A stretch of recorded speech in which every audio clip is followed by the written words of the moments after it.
Revelation 4157.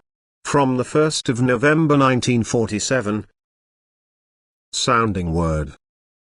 To hear the sounding word in the heart is my love's most unmistakable sign. It sounds like a softly spoken word, fine and delicate and yet bright and clear.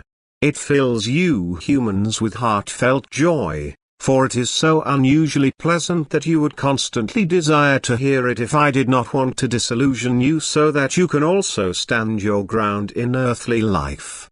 For the bliss of feeling my nearness deprives you of tranquility, and therefore I must also always approach you in covering, whether in word or in my presence, and protect you from becoming exuberant, which is not suitable for this world.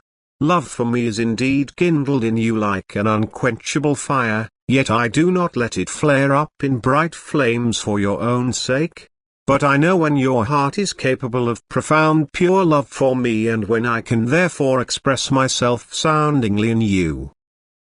But you do not know the degree of love which allows this surest sign of my love, and therefore you have to be urged to increased love, and often through suffering, which is to push you into my arms.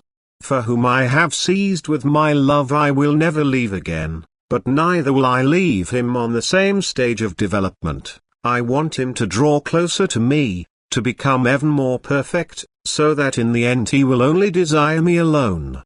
And this requires a heart which is completely purified and open to me. Do you understand that I only want to help you achieve this, and that you have to go through schools of purification in order to be able to be blissfully happy in my presence?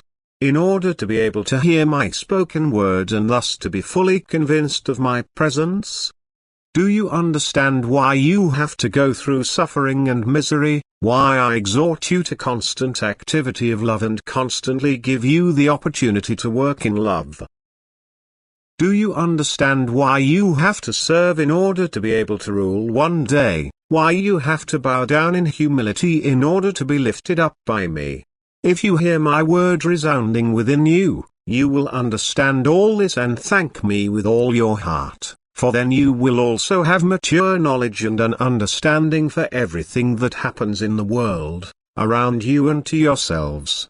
Everything is only based on my greater than great love. Everything only has the purpose to make your approach to me desirable and to help you achieve it.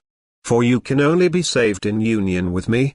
Becoming one with me is your aim, because you are my share from eternity, which I will never relinquish or hand over to my adversary. And if you only have the slightest will for this uniting with me, then you will certainly reach the aim, for my love takes hold of everything that strives towards it, and love's highest aim is final unification with me for all eternity. And if you knew of the depth of my love, a blissful peace would flow through you.